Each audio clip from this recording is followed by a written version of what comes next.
Assalamualaikum warahmatullahi wabarakatuh. Hai semuanya, saya Nur Salsabila dengan NIM 0111282328 kelompok 2 Prodi Manajemen angkatan 2023. Kami dari kelompok 2 akan menjelaskan materi kami, yaitu teori produksi. Tugas ini diberikan oleh dosen kami sebagai pengganti penilaian akhir semester mata kuliah ekonomi mikro. Seperti yang kita ketahui, proses produksi merupakan suatu proses yang sangat penting yang harus dilakukan jika kita menjalankan suatu bisnis.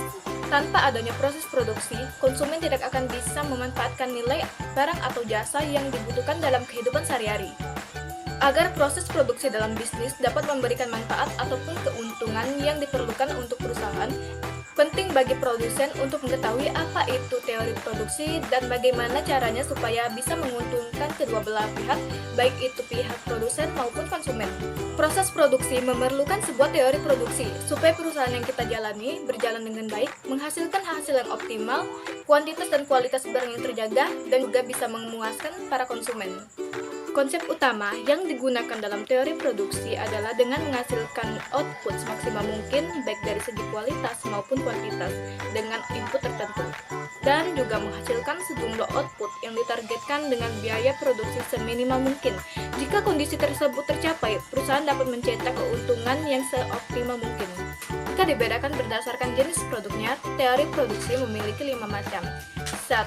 Produksi ekstraksi, 2. Produksi agraris, 3. Produksi industri, 4. Perdagangan, dan 5. ialah jasa. Jenis produksi ekstraksi merupakan kegiatan produksi yang menambah atau menciptakan nilai guna dengan mengambil langsung sumber daya alam. Barang-barang tersebut nantinya akan disetor ke pabrik-pabrik untuk diolah kembali.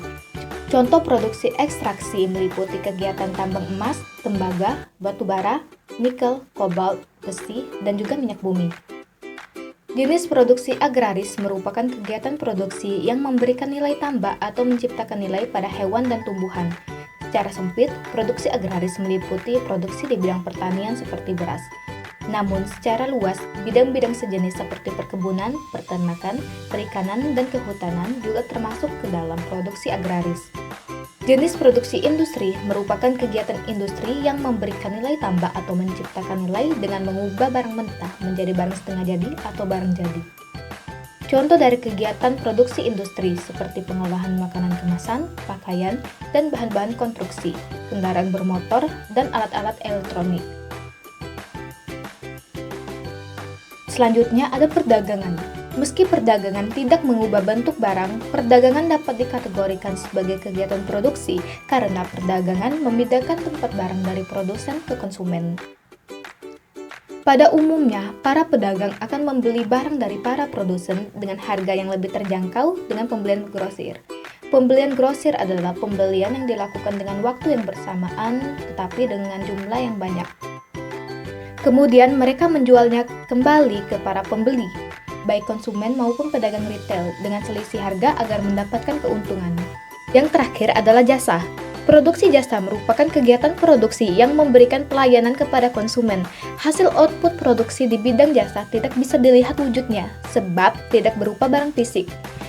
Produk jasa hanya dapat dirasakan manfaatnya. Contoh produk di bidang jasa adalah layanan telekomunikasi. Sekian pembahasan dari saya, yaitu teori produksi. Sekarang berlanjut ke pembahasan berikutnya. Perkenalkan, nama saya Safana Salsabila Najwa dengan NIM 01011128231111 dengan urutan nomor absen 40. Di sini saya akan menjelaskan apa itu biaya produksi. Biaya produksi adalah seluruh biaya yang dikeluarkan perusahaan atau bisnis untuk menghasilkan produk dan jasa. Biaya ini mencakup semua hal dari keluarkan dari awal sampai barang siap dijual ke konsumen atau pasar. Kita bisa menyimpulkan jika biaya produksi ini adalah segala macam biaya yang harus dikeluarkan agar bisa menyajikan produk dan jasa yang dibutuhkan oleh konsumennya. Ada juga contoh biaya produksi, yaitu tanah mesin, bahan baku, dan gaji karyawan hingga bangunan. Jenis-jenis biaya produksi itu terbagi menjadi 4. 1. Biaya variabel, 2. Biaya keseluruhan, 3. Biaya rata-rata, dan keempat biaya marginal. Biaya produksi merupakan biaya yang dikeluarkan dalam pengolahan bahan baku menjadi produk. Sedangkan biaya non produksi itu merupakan biaya-biaya yang dikeluarkan oleh kegiatan non produksi seperti kegiatan pemasaran, kegiatan administrasi, dan kegiatan umum lainnya. Strategi yang bisa Anda lakukan untuk mengurangi biaya produksi. 1. Perencanaan bahan baku. 2. Efisiensi dalam menggunakan bahan baku. 3. Tekan biaya overhead. Dan keempat, sesuaikan upah karyawan. Ada juga contoh kegiatan produksi. 1. Pabrik tahu yang mempabrik tahu. Yang kedua, pengrajin batik yang membuat batik. Yang ketiga, industri garam yang menghasilkan pakaian. Pabrik gula yang memproduksi atau membuat gula dari tebu. Dan ada juga laporan harga pokok biaya produksi dan laporan pokok biaya laba rugi. Ini dia. Dan yang terakhir, tujuan akhir dari perhitungan biaya produksi adalah untuk menentukan harga jual produk yang dihasilkan. Jika perhitungan biaya tidak akurat, akan berdampak pada penetapan harga jual yang tidak tepat dan kemungkinan akan memunculkan kerugian.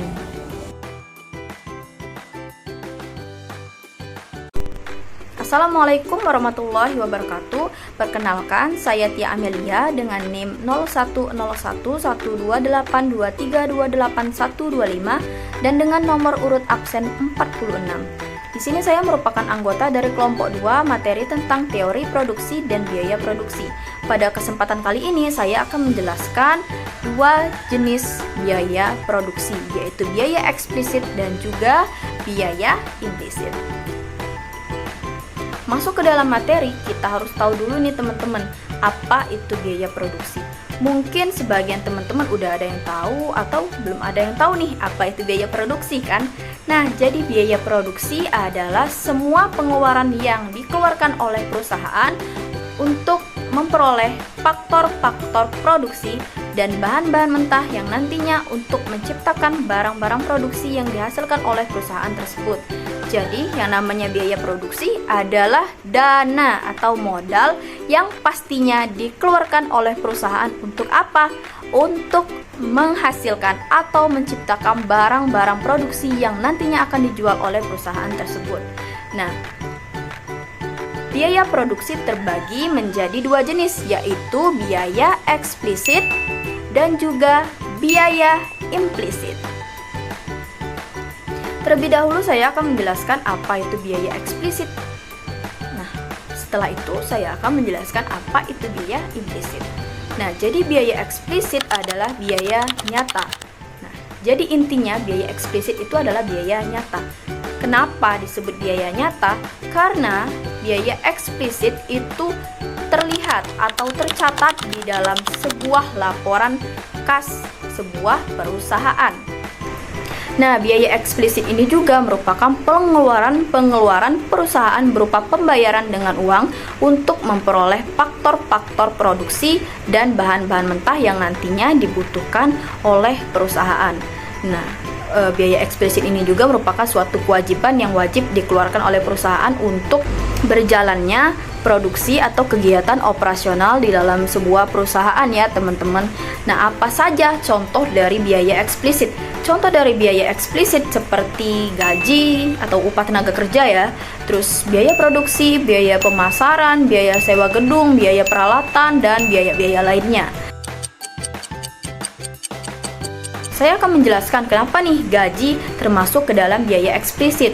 Nah, setiap perusahaan itu pastinya membutuhkan sumber daya manusia untuk apa? Untuk pengoperasian alat. Karena tidak semua alat itu bisa digunakan oleh mesin ya, atau bisa dihandle oleh mesin kan. Nah, maka dari itu kita memerlukan sumber daya manusia. Nah, yang namanya kita memakai tenaga kerja manusia, kita pasti akan memberikan upah atau gaji kepada karyawan tersebut, baik upah harian, upah mingguan, ataupun upah bulanan. Nah, inilah yang disebut sebagai biaya eksplisit karena merupakan kewajiban yang dikeluarkan dan tercatat dalam laporan kas keuangan sebuah perusahaan. Baik, kita masuk ke dalam biaya implisit. Jadi berbanding terbalik nih dengan biaya eksplisit. Jadi biaya implisit ini adalah biaya yang tersembunyi atau biaya yang tidak terlihat gitu. Nah, kenapa sih disebut sebagai biaya tersembunyi? Karena biaya implisit adalah biaya tidak terduga, di mana biaya ini muncul karena adanya potensi tambahan dalam proses produksi. biaya ini juga tidak tercatat dalam kas ya teman-teman, karena biaya ini kadang keluar untuk mendukung proses produksi begitu. Nah, biaya implisit ini juga merupakan biaya peluang yang dimanfaatkan dalam sumber daya internal suatu perusahaan. Nah, apa saja contoh dari biaya implisit? Contoh dari biaya implisit ini sendiri adalah seperti biaya acara, terus bonus tenaga kerja, dan pelatihan karyawan, serta banyak contoh-contoh lainnya. Nah, di sini saya akan memberikan contoh soal atau contoh kasus agar teman-teman lebih paham nih mengenai biaya eksplisit dan juga biaya implisit. Nah, ini adalah contoh soal untuk biaya eksplisit ya teman-teman. Di sini ada bisnis coffee shop, laporan pada bulan Juni 2023. Ada biaya sewa gedung 5 juta, gaji karyawan 4 orang 10 juta, biaya utilitas internet, listrik, air itu 1.500.000, biaya pemasaran 1 juta, dan biaya lain-lain itu 500.000. Jadi terlebih dahulu kita jumlahkan berapa totalnya.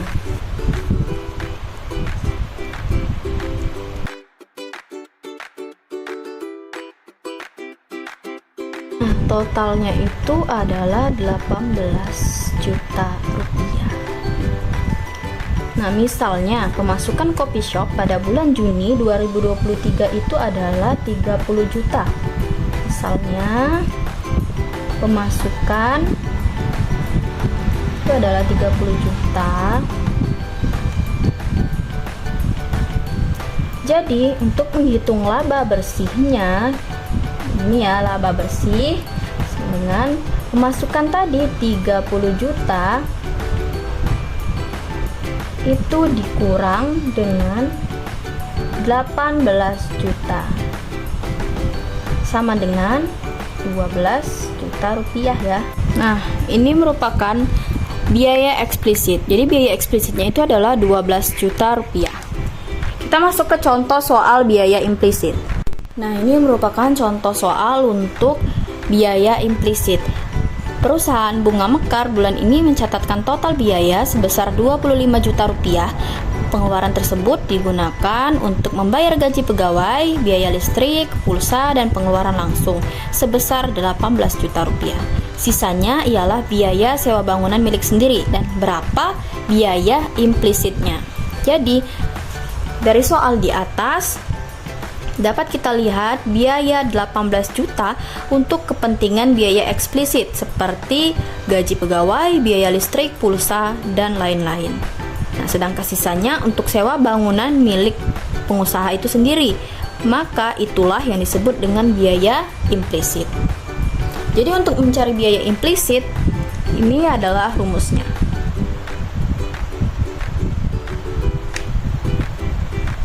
Nah, total cost-nya adalah 25 juta rupiah. Jadi kita tulis di sini. Kurang biaya eksplisit.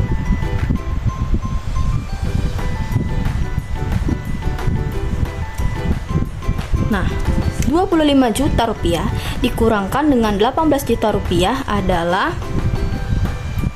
7 juta rupiah.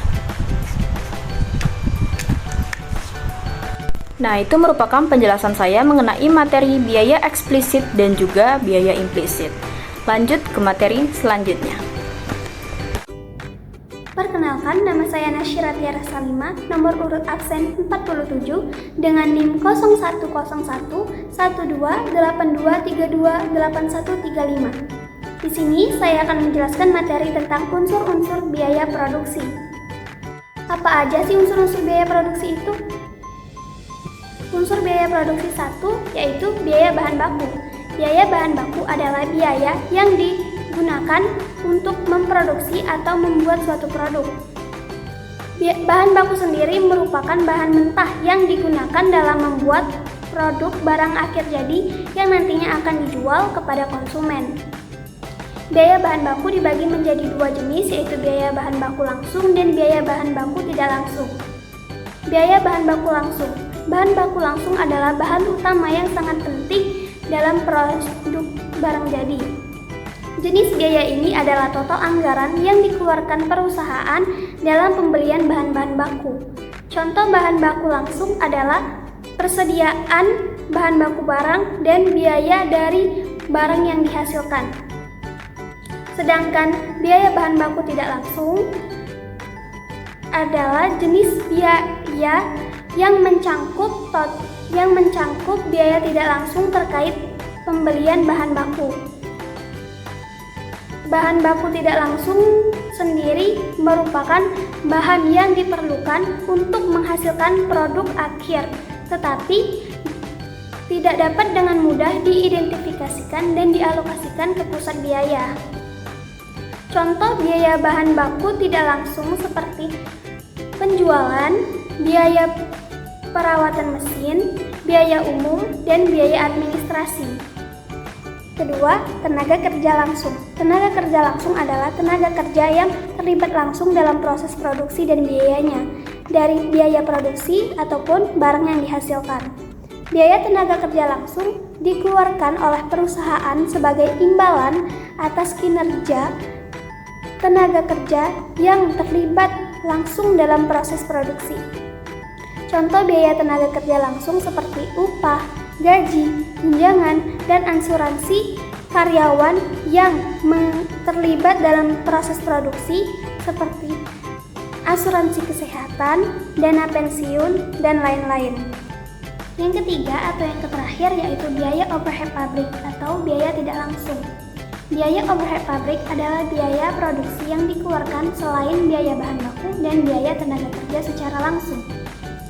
Contoh biaya overhead pabrik yaitu biaya sewa, biaya listrik, biaya depresiasi, biaya bahan bakar, dan asuransi pabrik.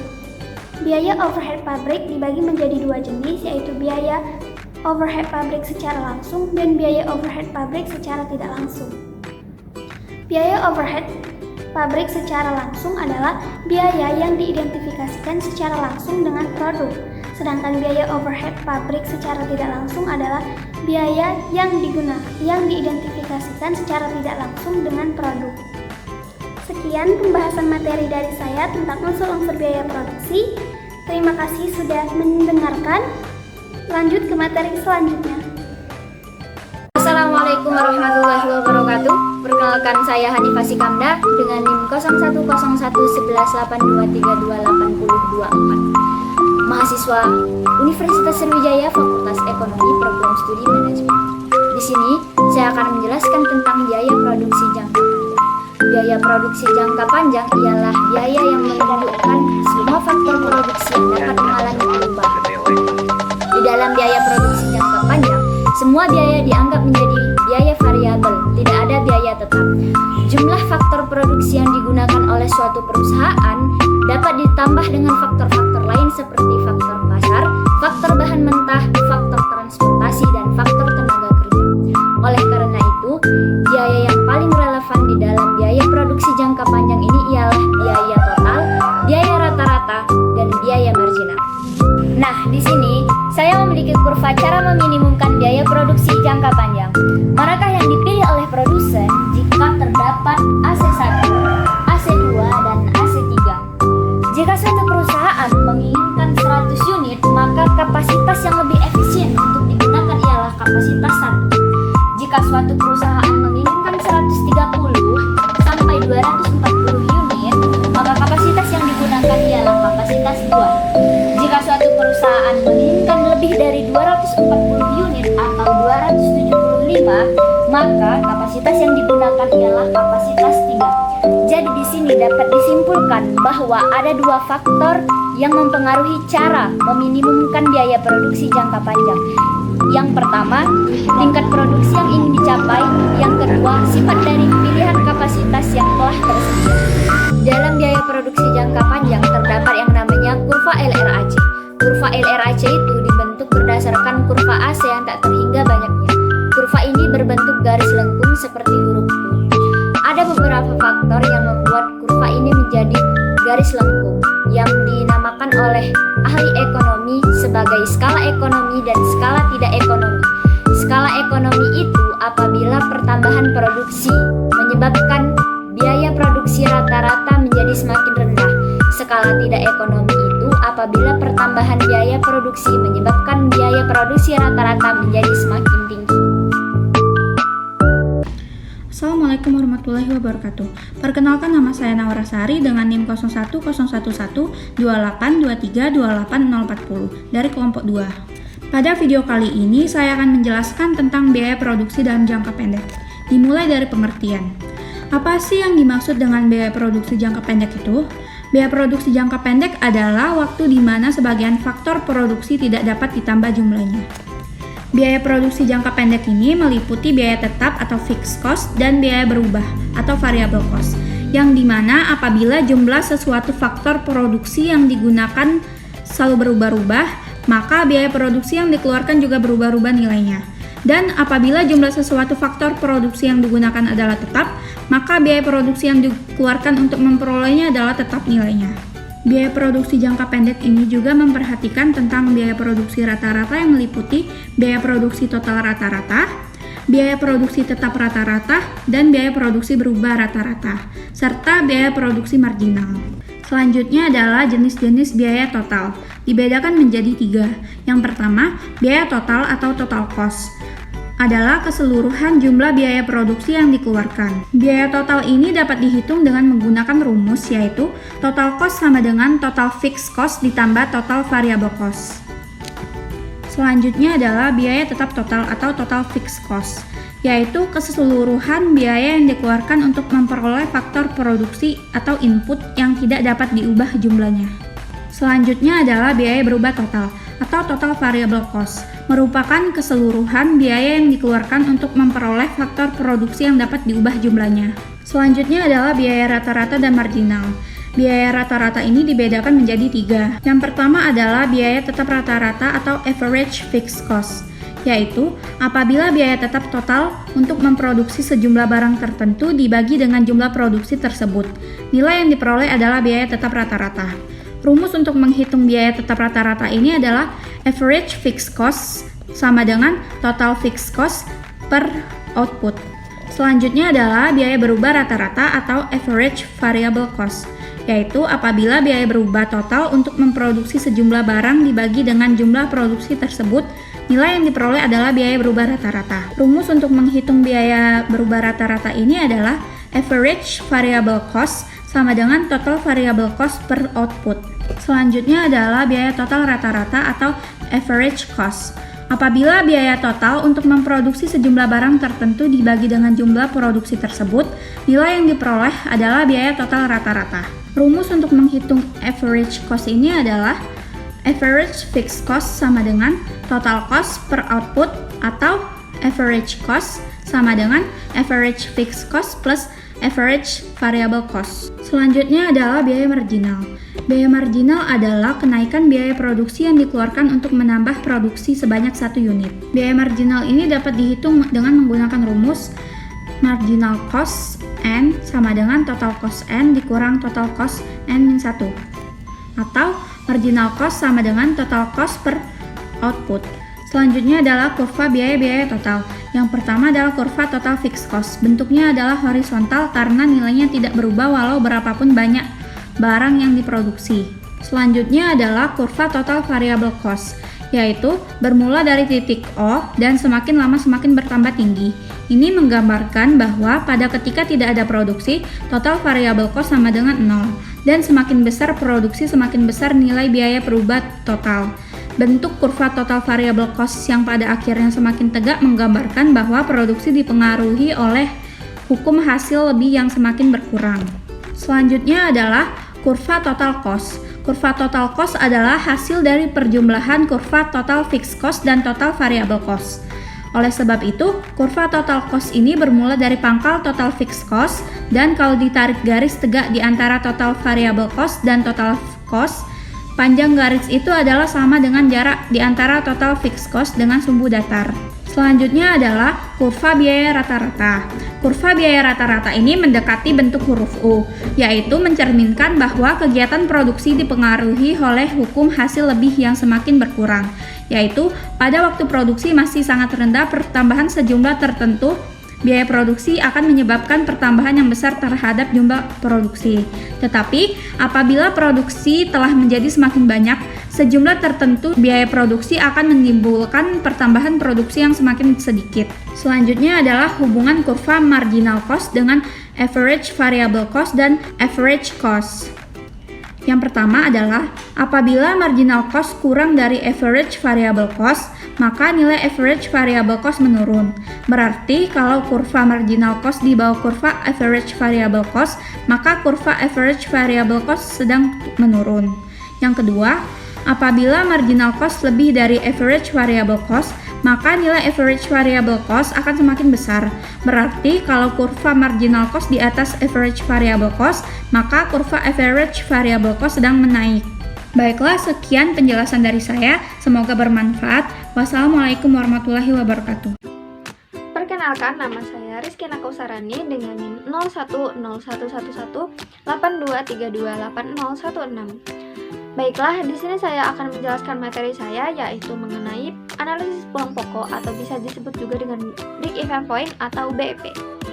Apa sih analisis pulang pokok itu? Analisis pulang pokok atau Break Even Point merupakan teknik analisis untuk menentukan tingkat penjualan dan komposisi penjualan yang diperlukan untuk mencapai tingkat laba. Nah, analisis ini sendiri dapat membantu pihak manajemen untuk merencanakan dan juga mencapai laba yang besar. Singkatnya, analisis pulang pokok ini merupakan analisis untuk menentukan tingkat produksi yang dilakukan perusahaan agar biaya produksinya dapat tertutupi. Untuk melakukan analisis ini, terdapat beberapa asumsi yang harus diperhatikan, antara lain adalah sebagai berikut. Yang pertama, biaya produksi perusahaan dapat dikelompokkan pada biaya tetap dan biaya variabel. Yang kedua, perubahan biaya variabel total seiring dengan perubahan penjualan produk perusahaan, tetapi biaya variabel adalah tetap.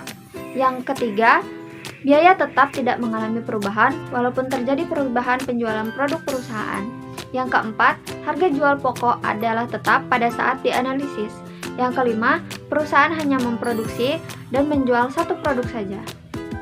Analisis ini terdapat dua rumus, yaitu break even point per unit dan break even point per rupiah. Untuk menghitung break even point per unit, rumusnya adalah sebagai berikut, yaitu Q sama dengan VC dikurangi P dikurangi V, yang dimana Q adalah kuantitas, dan VC adalah fixed cost atau total cost, dan P adalah harga jual, dan V adalah variabel. Nah, untuk menghitung break even point per rupiah, rumusnya adalah sebagai berikut, yaitu TR sama dengan VC per 1 dikurangi V per P. Untuk lebih mendalami rumus tersebut, saya akan memberikan contoh soal. Coba kita pecahkan soal berikut. Suatu perusahaan menghasilkan produknya dengan biaya variabel per unit 3.000 dan harga jual per unitnya 9.000. Manajemen mengatakan bahwa biaya tetap dari operasinya sebesar 6 juta. Tentukan jumlah unit yang harus dijual agar dapat mengalami pulang pokok.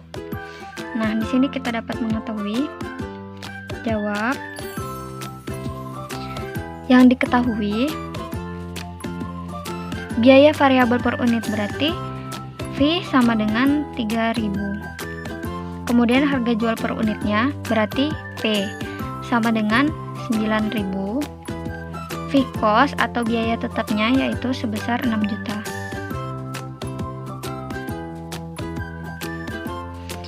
Nah, yang ditanya Q. Jawab.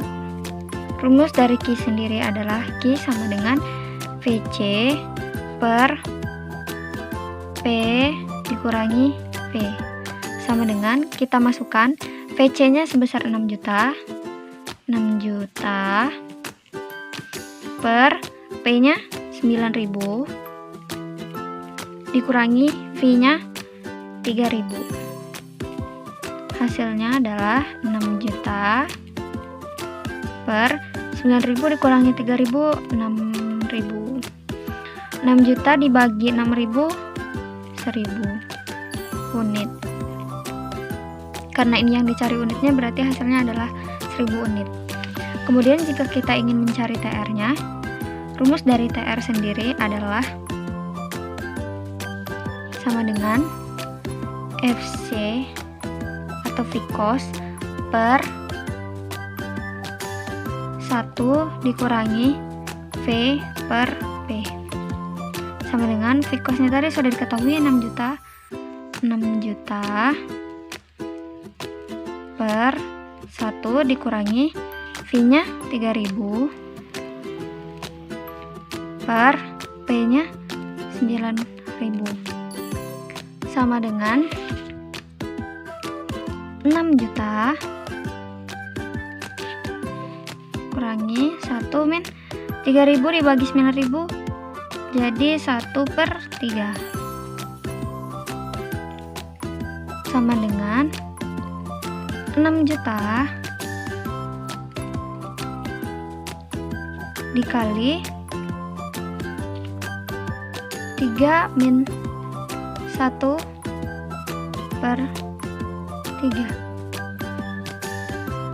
sama dengan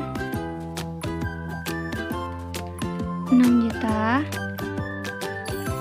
dikali 3 dikurangi 1 2/3 tapi dibalik menjadi dikali 3/2 6 dicoret jadi hasilnya adalah 3 juta 3 juta dikali 3 juta dikali 3 hasilnya adalah 9 juta. Nah, dari sini kita dapat mengambil kesimpulan yaitu hasil dari Q adalah Q sama dengan 1000 dan hasil dari TR adalah 9 juta. Mungkin cukup sekian yang dapat saya sampaikan. Terima kasih atas perhatiannya. Wassalamualaikum warahmatullahi wabarakatuh. Sebelumnya, perkenalkan nama saya Rizka Nisa Azahra dengan NIM 01111182328006. Tadi kita semua udah nonton tuh video Naura yang dimana dia ngejelasin tentang biaya total produksi jangka panjang. Di situ juga ada kurva AC yang dimana bisa kita lihat bahwa kurva AC itu hampir sama bentuknya dengan kurva LRC, dimana keduanya memiliki bentuk hampir mirip huruf U. Bedanya kalau kurva AC itu lebih mirip bentuk U, sedangkan kalau kurva LRC itu lebih bentuk kuali. Kenapa sih kurva LRC itu lebih bentuk kuali? Hal tersebut disebabkan oleh faktor-faktor yang dinamakan oleh para ahli ekonomi sebagai skala ekonomi dan skala tidak ekonomi. Nah, sekarang di sini saya akan jelasin apa sih skala ekonomi dan skala tidak ekonomi itu. Jadi untuk pembahasan yang lebih lanjut di sini saya memiliki gambar sebuah kurva, di mana pada garis Y ini ditandai dengan rata-rata total biaya atau dalam bahasa Inggris disingkat sebagai ATC. Sedangkan pada garis X ini kita tandai dengan Q atau kuantitas, yaitu jumlah output produksi suatu perusahaan. Nah, dari garis kurva ini dapat kita bagi menjadi 3 ya. Yang pertama yaitu skala ekonomi, di mana hal ini terjadi apabila kuantitas perusahaan meningkat tetapi rata-rata total biaya juga menurun. Yang kedua yaitu skala konstan, di mana jumlah kuantitas produksi meningkat tetapi biaya total rata-ratanya tetap konstan, tidak mengalami penurunan ataupun penaikan. Dan yang terakhir yaitu skala tidak ekonomi. Hal ini terjadi apabila kuantitas produksi perusahaan meningkat tetapi biaya total rata-rata total biaya juga meningkat. Nah, jadi dari gambar ini dapat kita simpulin ya dari awal sampai akhir, kalau misal suatu perusahaan tersebut menambah kuantitas produksi, maka biaya total rata-rata total biayanya akan menurun. Dan jika perusahaan tersebut menambah lagi kuantitas produksi, maka rata-rata total biaya tersebut akan menjadi konstan. Nah, seharusnya sebuah perusahaan itu berhenti ketika berada di fase ini ya. Karena jika perusahaan tersebut menambah lagi jumlah kuantitas produksi, maka perusahaan tersebut akan mengalami kenaikan pada biaya rata-rata total biaya, di mana akan menyebabkan perusahaan tersebut mengalami kerugian. Di sini saya juga akan memberikan beberapa contoh dari skala ekonomi. Yang pertama yaitu pengurangan harga bahan mentah. Jika perusahaan yang besar membeli bahan mentah untuk produksi, maka harganya akan lebih murah ketika perusahaan tersebut memberi dalam jumlah yang lebih banyak.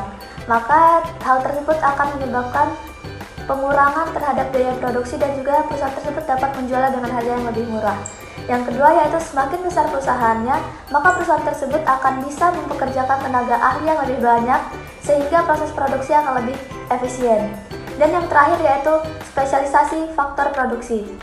Semakin perusahaan tersebut besar, maka perusahaan tersebut akan bisa melakukan spesialisasi dalam faktor-faktor produksi sehingga proses produksi semakin lebih baik.